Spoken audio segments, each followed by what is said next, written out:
I hope we'll build this country even as we're progressing towards this year's general elections. I'm joined by Herman Manyora, political analyst, president, director, Nairobi Review. How are you doing this fine morning? Wonderful, wonderful, Jad. President. Yeah? Not president of Nairobi Review. You're vying for presidency in 2027. Yeah? And I'm giving Raila, I know he's winning. After 1 year, if I've not seen any change, I launch my campaign. But you don't have the money. You don't have the money. People give me money. The international people have told me Manyora will give you millions of dollars. You know you need millions of dollars, right? I have support from across the world. People who believe in me will give you all the money you need. You take over the presidency. So Raila had better take care. You take over the presidency. Within 1 year, he must begin to show me and convince this country. He's going to put in place measures to change this country. If not, I'm launching my campaign in 2024. What's your 100 days in State House? Kenya will not be the same. Where do we start? In everything. Even traffic in Nairobi will flow. Everything will flow. Yeah? And not a shilling will be stolen on my second day in the office. In my first day in the office, I'll say, dare you touch 1 shilling, just one. All these useless things, if you are preparing to go for a seminar in Naivasha, stop. Nothing like that. Kako office yako fanya kazi. Hakuna seminar, hakuna overseas travel, no wastage. Before we talk about former CS Arap Kiro, what do you have that Raila and Uhuru doesn't have? Raila has it, but he's gone cold a bit. I want to see if he delivers. If he doesn't deliver, I'm running. Azimio One Kenya Party Coalition has had now the deputy vice chair, the vice chair for UDA, Kipruto Arap Kiro, a former CS, now in their team. What impact will he bring? Is there any impact, or is he just a guy without following nothing Politics is at all? about perception. The perception is there's already hemorrhage. People are saying you celebrated when Alfred Mutua left. Azimio, when King left, now is your turn. Ah. Yeah, and they are saying it's not just Kirwa. Before Kirwa, there was your secretary, your treasurer, Yeah. Magara. You have always said Raila and you wanapoteza watu, nyinyi mmeanza. It's perception. It doesn't matter how strong the guy was or not. Now they are countering by saying he was useless. But he didn't have numbers. He wasn't. Which numbers? It's not about which numbers the Mutua bring. He's the governor of Machakos. Oh, which governor? You can think Which about governor? people voted for him. He's exiting. Kirwa has been the minister. He has been MP several times. So you think he's nothing? Yes. So Raila needs this perception that he didn't. Do you think Raila needs Kirwa this? was a very close ally of Kibaki. Kirwa is not a village boy. What does he bring? You can't even compare Alfred Mutua to Kirwa. What does he bring to the table? But you know, winning an election does not necessarily become a very good indicator of how serious or otherwise. Very useless people win elections. Very serious people lose elections. And they lose today, tomorrow they win. They win today, tomorrow they lose. So you can't judge Kirwa. You say he's worse than Mutua because Mutua is governor.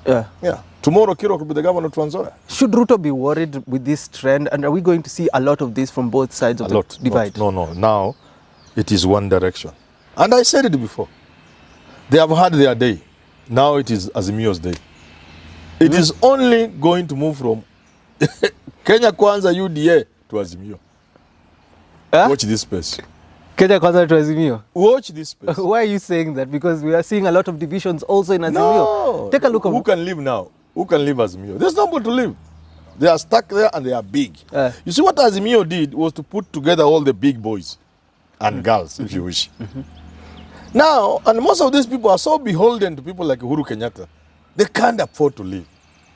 On the contrary, the people in RUTO's corner are Sheikh's junior politicians. A lot of them, you can't even be sure they are there on their own. I may not even be sure if some of them have not been planted there. But if politicians were to be planted, where will they be planted? It's unlikely Ruto can plant somebody in Azimio. But it's highly likely Azimio, with the system and everything, can plant people in.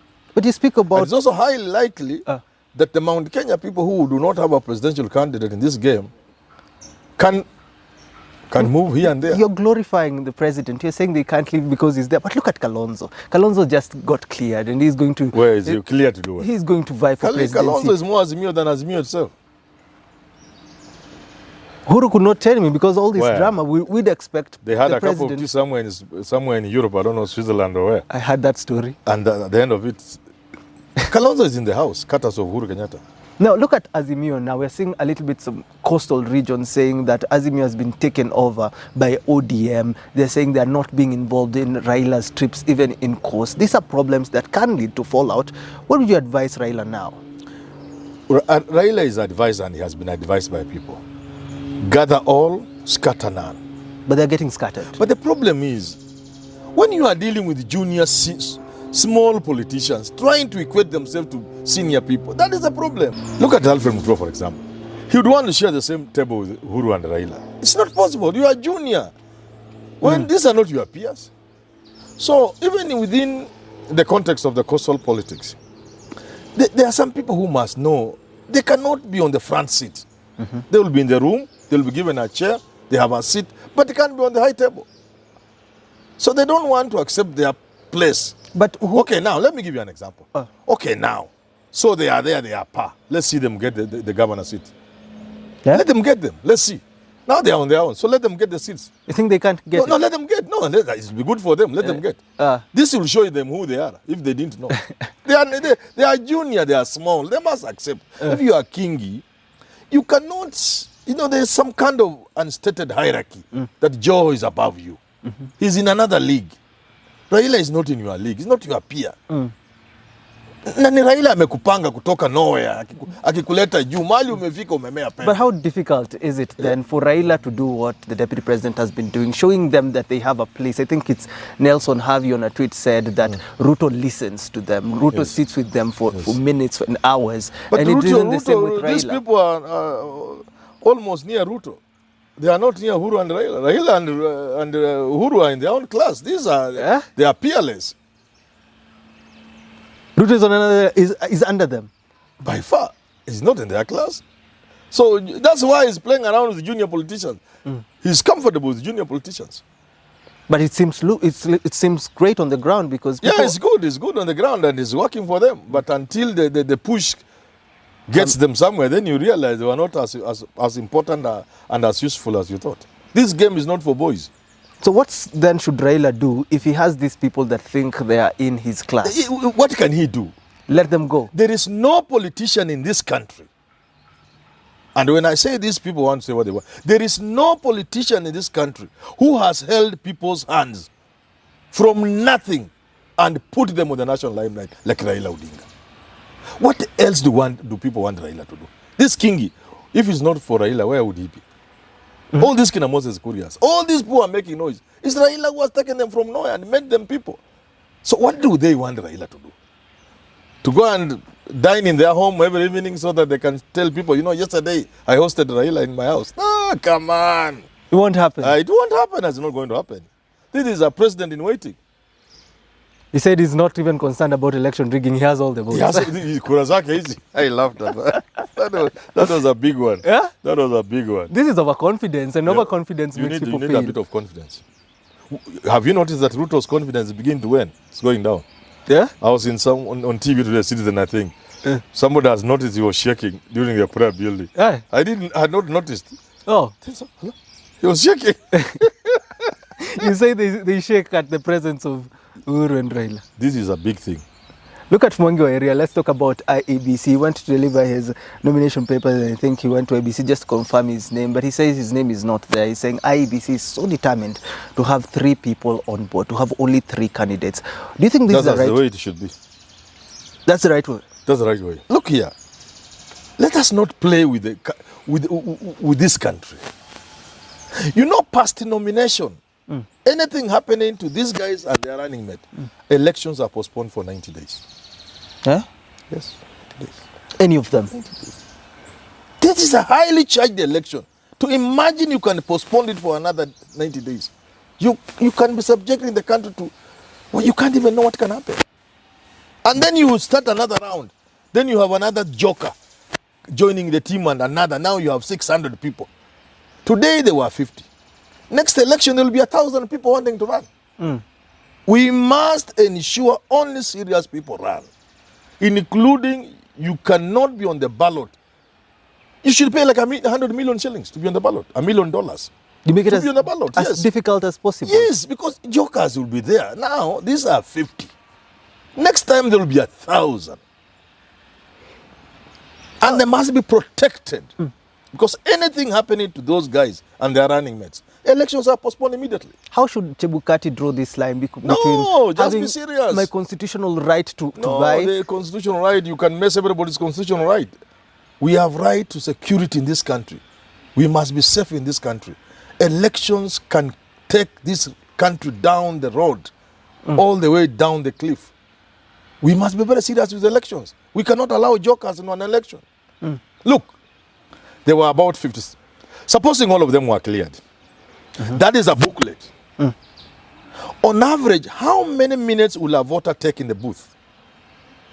On average. About 10 minutes. That means the election will not be handled in one day.